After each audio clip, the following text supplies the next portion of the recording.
நண்பர்கள் அனைவருக்கும் வணக்கம். நான் உங்க Arunkumar. India New Zealand T20 series வந்துட்டு இருக்கு. இதுல முதல் 2 மேட்ச்ல வந்து இந்திய அணி பெரிய வெற்றி பெற்றாங்கன்னு சொல்லலாம். முதல் மேட்ச்ல பெரிய வெற்றி, 2வது மேட்ச்ல மிகப்பெரிய வெற்றி.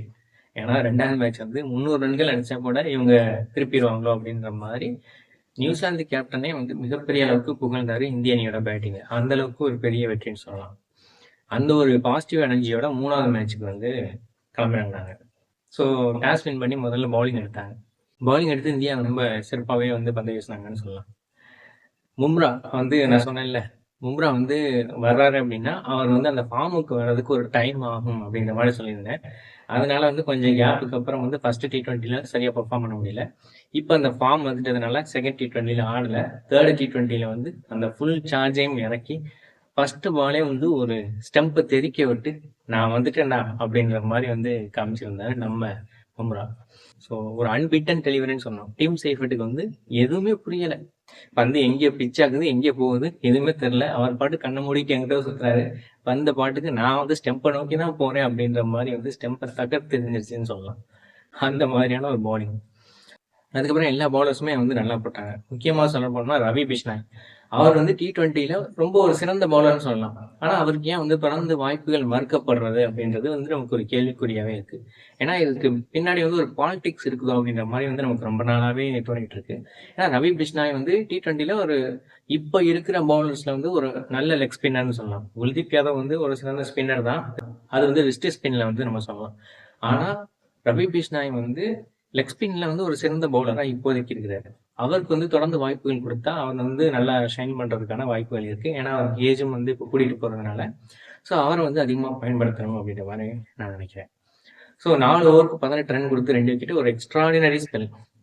அதுக்கப்புறம் வந்து பும்ராவை வந்து என்ன பண்றாங்க அப்படின்னா ஆரம்பத்திலேயே வந்து அவருக்கு ஓவர்களையும் கொடுத்துடக்கூடாது அப்படின்றதுல மட்டும் தெளிவா இருக்காங்க. அவர் வந்து கடைசி கட்டத்துல அந்த டெத் ஓவர்ஸ்லயே வந்து போட வைக்கணும் அப்படின்றதுதான் வந்து எல்லாருமே வந்து அவரை யூஸ் பண்றாங்கன்னு சொல்லலாம். ஸோ முதல்ல 1 ஓவர் அல்லது 2 ஓவர் கொடுத்துட்றாங்க. அதுக்கப்புறம் அப்படியே வந்து ஹோல்டு பண்ணி வச்சிடறாங்க. கடைசி பிரம்மாஸ்திரமா வந்து பும்ராவை யூஸ் பண்ணிக்கலாம் அப்படின்ற மாதிரி வச்சிடறாங்க. ஸோ அதுக்கப்புறம் வந்து கடைசி கட்டத்துல 2 ஓவர்கள் வந்து கொடுக்குறாங்க. அதுல வந்து ரன்னும் அடிக்க முடியல, விக்கெட்டும் நிறைய போகுது. அந்த மாதிரி தான் இருக்கு. ஸோ 4 ஓவருக்கு 17 ரன்கள் கொடுத்து 3 விக்கெட்டுகள் வந்து எடுத்தாரு. ஹர்திக் பாண்டியா அவரும் வந்து கன்சிஸ்டண்டா வந்து பவுலிங் போட்டு நல்ல விக்கெட்டுகள் எடுத்துட்டு வராரு. அவர் வந்து ஒரு ஆல்ரவுண்டர் தான். இந்தியாவை பொறுத்த வரைக்கும் இர்ஃபான் பத்தானுக்கு அப்புறம் வந்து ஒரு மிகச்சிறந்த ஆல்ரவுண்டர்னு கேட்டா நம்ம வந்து ஹர்திக் பாண்டியாவை சொல்லலாம். அதாவது ஃபாஸ்ட் பவுலிங் ஆல்ரவுண்டர்ல இந்தியாவில் இர்ஃபான் பத்தானுக்கு அப்புறம் ஒரு மிகச்சிறந்த ஆல்ரவுண்டர் தான் வந்து ஹர்திக் பாண்டியாவை தான் சொல்லணும். ஸோ அவர் வந்து 3 ஓவர் கூட்டி 23 ரன்கள் கொடுத்து 2 விக்கெட். அவர் வந்து ஆவரேஜா அந்த ஒரு கன்சிஸ்டன்ட் பர்ஃபார்மன்ஸை கொடுத்துட்டே வராரு. இறுதியில 20 ஓவர்ல வந்து நியூசிலாந்து அணி வந்து 153 ரன்கள் வந்து அடிச்சாங்க. ஸோ போன மேட்ச்லேயே வந்து 209 ரன்கள். அதே வந்து 15 ஓவரில் வந்து திருப்பியாச்சு. ஸோ இந்த மேட்ச் 153 தான். இதை எத்தனை ஓவரில் திருப்ப போகிறாங்க? ஸோ அபிஷேக் சர்மா எப்படி அதிரடி ஆட போகிறாரு? ஏன்னா போன மேட்ச்ல வந்து டக் அவுட் ஆயிட்டாரு. அதனால இந்த மேட்ச் வந்து வெறியில இருப்பாரு அப்படின்ற மாதிரி வந்து எதிர்பார்த்துருந்தாங்க. தான் வந்து ஒரு யுவராஜின் சீடன் அப்படின்ற மாதிரி நிரூபிச்சிருக்காரு அபிஷேக் சர்மா. அபிஷேக் சர்மாவுக்கு அப்புறம் முதல்ல வந்து சஞ்சு சாம்சனை பத்தி பார்த்துருவோம். சஞ்சு சாம்சன் அவருக்கு வந்து நம்ம வாய்ப்பு கொடுக்கல அப்படின்னு சொல்லிட்டு சோசியல் மீடியா முழுக்க வந்து நிறைய பேர் வந்து அவர் வந்து சப்போர்ட் பண்ணி நம்ம பேசுறோம். ஆனால் கொடுக்கப்படுற வாய்ப்புகளுக்கு அவர் சிறந்த ஒரு பங்களிப்பை தராரா அப்படின்னு கேட்டா நிறைய நேரங்கள் தர தவறிடுறாரு அப்படின்ற மாதிரி தான் சொல்லணும். அதுக்கேற்ற மாதிரி அவருக்கு வந்து பாலிடிக்ஸும் நடந்துச்சு. ஏன்னா வந்து அவரோட அந்த பிளேஸ் வந்து மாத்தி இறக்குனாங்க. அதெல்லாம் முக்கியம் தான். இப்போ வந்து நிலையான ஒரு பிளேஸ் கொடுக்குறாங்க. அதை கொடுக்கும்போது அப்படியே கப்புன்னு அதை பிடிச்சிக்கிட்டு அதுலேருந்து மேலே வரணும். அதை மட்டும் ஏன் செய்ய தவறுறாரு அப்படின்றது தெரியல. ஸோ வந்து எடுத்தோடனே வந்து பந்தை கவனிச்சு, ஏன்னா ஃபர்ஸ்ட் பாலே வந்து நம்ம வந்து அடிக்க முற்படக்கூடாது.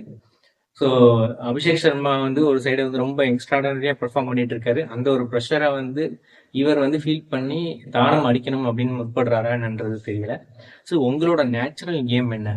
அந்த நேச்சுரல் கேமுக்கு நீங்க ஆடினீங்க அப்படின்னா அது வந்து உங்களுக்கு பெட்டர் ரிசல்ட்டை கொடுக்கும்.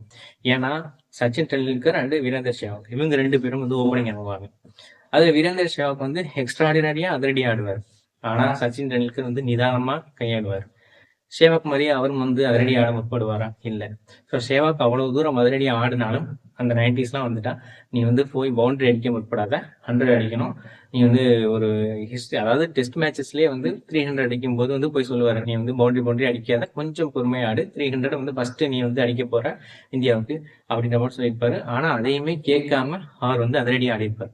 ஆனா சச்சின் டெண்டுல்கர் வந்து அந்த மாதிரி கிடையாது. அதாவது தான் அவுட் ஆகக்கூடாது அப்படின்றதுக்காக ஆஃப் சைட்ல வர்ற பாலே தொடாம ஒரு 200 அடிச்ச ஒரு பிளேயர் தான் சச்சின் டெண்டுல்கர். ஸோ இதையெல்லாம் வந்து சஞ்சு சாம்சன் வந்து கொஞ்சம் அதை ரீஎக்ஸாமின் பண்ணி அவரோட இந்த ஒரு கேமை வந்து பெட்டர் பண்ணணும் அப்படின்றது தான் வந்து ஒவ்வொரு கிரிக்கெட் ரசிகர்களோட எதிர்பார்ப்பா இருக்கு. ஏன்னா இந்த மாதிரி வந்து right hand left hand combination ஒரு குட் காம்பினேஷன், அதை வந்து மாற்றக்கூடாது. ஏன்னா இஷான் கிஷனும் வந்து நல்லா பர்ஃபார்ம் பண்ணிட்டு இருக்காரு. ஒருவேளை வந்து 2 லெஃப்ட் ஹேண்ட் இருந்தா ஓகே அப்படின்ற மாதிரி வந்து சொல்லிட்டாங்க அப்படின்னா அது வந்து சஞ்சு சாம்சனோட பேஸுக்கு வந்து ஒரு கேள்விக்குறி ஆயிடும். ஏன்னா திலக் வர்மாவும் சூப்பராக ஆடிட்டு இருக்காரு. ஸோ வந்து லெஃப்ட் ஹேண்டே வச்சுக்கோங்க, நல்லா ஆடுறாங்க அப்படின்ற மாதிரி வந்து ஒரு முடிவெடுத்துருவாங்க. ஸோ அந்த ஒரு ஆபத்தை உணர்ந்து சஞ்சு சாம்சன் வந்து கொஞ்சம் அதில் வந்து கன்சிடர் பண்ணணும் அப்படின்ற மாதிரி எதிர்பார்க்குறேன். ஸோ இப்போ வந்து அபிஷேக் சர்மாவுக்கு வருவோம்.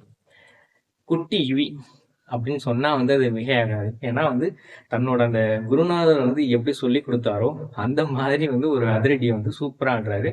ஸோ அவரோட அந்த ஒரு பேட்டிங் டச்ல வந்து கிட்டத்தட்ட நம்ம யுவராஜை பார்க்கலாம். ஸோ பேட்டிங் ஸ்டாண்ட்ஸ் வேணா கொஞ்சம் மாறி இருக்கு. ஸோ அவர் அளவுக்கு வந்து அந்த ஒரு யுவராஜுக்கு வந்து அந்த உடம்பு வந்து நல்லா வளைஞ்சு வந்து அதுக்கேற்ற மாதிரி பாலுக்கு ஏற்ற மாதிரி போய் அடிப்பாரு. அவர் அடிக்கிற ஷாட்டே வந்து ரொம்ப எலகண்டா இருக்கும். இவர் அடிக்கிறதும் நல்லா இருக்கு, இருந்தாலும் வந்து யுவராஜ் தான். ஸோ குரு தான், சிஷ்யன் தான், அந்த மாதிரி தான் இருக்கு. ஸோ எக்ஸ்ட்ராடினரி பேட்டிங் சொல்லலாம். 14 பந்துகள்ல 50. இந்தியாவோட ஒரு அதிவேகமா வந்து 50 அடிச்சதுல வந்து 2வது இடத்துல இருக்காரு. முதல் இடத்துல வந்து குருநாதர் யுவி இருக்காரு. 2வது இடத்துல சிஷ்யன் வந்து அபிஷேக் சர்மா இருக்காரு. ஒரு எக்ஸ்ட்ராடினரி இன்னிங்ஸ்ன்னு சொல்லலாம். பவுலர்களை பந்தாடினாரு அப்படின்ற மாதிரி வந்து ஒரு டேர்ம் சொல்லுவாங்க. அந்த மாதிரி வந்து நேற்று நியூசிலாந்து பவுலர்களை பந்தாடிட்டாரு நம்ம அபிஷேக் சர்மா. ஒரு சைடு வந்து சஞ்சு சாம்சன் டக் அவுட் ஆயிட்டாலும் அதெல்லாம் வந்து அஃபெக்ட் பண்ணாம அப்படியே வந்து ஒரு எக்ஸ்ட்ராடினரி ஆட ஆரம்பிச்சாரு. எப்படி வந்து இஷான் கிஷன் வந்து போன மேட்ச்ல வந்து ஆடினாரோ அதே மாதிரி வந்து அபிஷேக் சர்மா ஆனாரு. இஷான் கிஷனும் வந்து ட்ரை பண்ணாரு, ஓரளவு அதிரடி ஆட ட்ரை பண்ணாரு. அவரும் வந்து என்னன்னா 13 பந்துகள் 28 ரன்கள். இன்னொரு பக்கம் நம்ம சூரியகுமார் யாதவ் அவர் வந்து ஃபார்முக்கு வந்துட்டாரு அப்படின்னா தொடர்ந்து வந்து 50-50 அடிச்சு தள்ளிடுவாரு. ஸோ வந்து ஒன்ஸ் வந்து ஃபார்முக்கு வந்துட்டேன்னா அப்படிதான், இல்ல ஃபார்முக்கு வரலன்னா அப்படின்னா 20-30 இதுலயே வந்து அவுட் ஆயிடுவேன். ஃபார்முக்கு வந்துட்டுன்னா 50, 60, 70 இந்த மாதிரி அடிக்காம நான் அவுட் ஆக மாட்டேன் அப்படின்ற மாதிரி வந்து கேப்டன் சூரியகுமார் யாதவும் வந்து பக்காவான ஃபார்முக்கு வந்துட்டாரு. அவரும் வந்து 26 பந்துகள் 57 ரன்கள், ஒரு எக்ஸ்ட்ராடினரி இன்னிங்ஸ் சொல்லலாம். டிவியில மேட்ச் பார்த்துக்கிட்டு இருக்கீங்க, ஒரு தண்ணி குடிச்சிட்டு வர கேப்ல வந்து 20 ரன் அடிச்சிடறாங்க. அந்த மாதிரி ஒரு அதிரடி. ஸோ வந்து எக்ஸ்ட்ராடினரியா வந்து நேற்று 2 பேரும் சேர்ந்து பெர்ஃபார்ம் பண்ணாங்க அப்படின்னு சொல்லணும். அபிஷேக் சர்மா அதாவது அவர் வந்து தன்னோட அந்த பொறுப்பை உணர்ந்து ஆடுறாரு. ஸோ வந்து நான் வந்து இந்தியன் டீமுக்கு வந்து ஒரு நல்ல பங்களிப்பு கொடுத்தாகணும். ஸோ அவர் வந்து என்னை மேல ரொம்ப நம்பிக்கை வச்சிருக்காங்க. ரோஹித் சர்மா இருந்த இடத்த வந்து நான் இப்போ ஃபில்அப் பண்ண வந்திருக்கேன். ஸோ அந்த ஒரு கேப்பபிலிட்டி வந்து எனக்கு இருக்கு. ஸோ அந்த ஒரு மரியாதையை நான் காப்பாற்றணும் அப்படின்ற மாதிரி அவரோட இன்னிங்ஸ்ன்றது இருந்தது. நியூசிலாந்து வீரர்களே பார்த்து ஆச்சரியப்பட்டாங்க. ஸோ கடைசியில் வந்து மேட்ச் முடிச்சுட்டு போகும்போது அவரோட பேட்டை வாங்கி பார்த்து எல்லாருமே ஆச்சரியமா பார்த்தாங்க. இந்த பேட்டில் வந்து என்னதான் அப்படி வந்து ஸ்பெஷலாக வச்சிருக்கேன், எதுவும் மேக்னெட் வச்சிருக்கீங்க, எப்படி இவ்வளோ ஸ்பீடாக வந்து அடிக்கிறேன் அப்படின்ற மாதிரி வந்து பேசி சிரிச்சுட்டு போனாங்க. அதை பார்க்கும்போது நமக்கு தெரிஞ்சது 10 ஓவர்களே வந்து மேட்சை முடிச்சு 155 ரன்கள் அடிச்சு ஒரு வரலாற்று வெற்றி, ஒரு எக்ஸ்ட்ராடினரி வெற்றி அதை வந்து இந்தியா பதிவு பண்ணியிருக்கிறாங்க. ஸோ வேர்ல்டு கப்புக்கு வந்து நாங்கள் வர்றோம், ஐ ஆம் கம்மிங் அப்படின்ற மாதிரி வந்து எல்லா டீமுக்கும் ஒரு எச்சரிக்கை மணி அடிச்சிருக்காங்கன்னே சொல்லணும். ஆனால் எப்பவுமே வந்து இன்னொரு ஒரு இதுல ஒரு சின்ன ஒரு கன்சர்னும் இருக்கு. எப்பவுமே இந்தியா வந்து இந்த மாதிரி வேர்ல்டு கப்புக்கு போறதுக்கு முன்னாடி ஒரு நல்ல ஒரு பெர்ஃபார்மன்ஸ் கொடுப்பாங்க. அதுக்கப்புறம் வேர்ல்டு கப்ல போயிட்டு அந்த அளவுக்கு வந்து ஒரு எக்ஸ்பெக்டட் பெர்ஃபார்மன்ஸ் வந்து வராது. அதுவே நியூசிலாந்துலாம் வந்து நியூசிலாந்து ஆஸ்திரேலியா வந்து 2 பேருமே வந்து கொஞ்சம் சுமாரா பெர்ஃபார்ம் பண்ற மாதிரி அப்படியே இருப்பாங்க. ஆனா வந்து ஐசிசி டிராஃபிஸ்ல வந்து போயிட்டு அவங்க வந்து எக்ஸ்ட்ராடினரி பெர்ஃபார்மன்ஸ் வந்து கொடுப்பாங்க. அதை நம்ம நிறைய டைம் பார்த்துட்டு இருக்கோம். அதனால வந்து ஓகே நம்ம வந்து நம்ம எக்ஸ்ட்ராடினரியா ஆடிட்டு இருக்கோம் அப்படின்ற அந்த ஒரு எண்ணம் வந்து தலைக்கு ஏறிடாம, ஸோ வந்து நம்மளோட நோக்கம் வந்து தொடர்ந்து 2வது முறையா முதல் டைம் வந்து T20 வேர்ல்டு கப்பை வின் பண்ணணும் அப்படின்றத வந்து மைண்ட்ல வச்சுக்கிட்டு அதுதான் ரோஹித் சர்மாவும் விருப்பப்படுவாரு.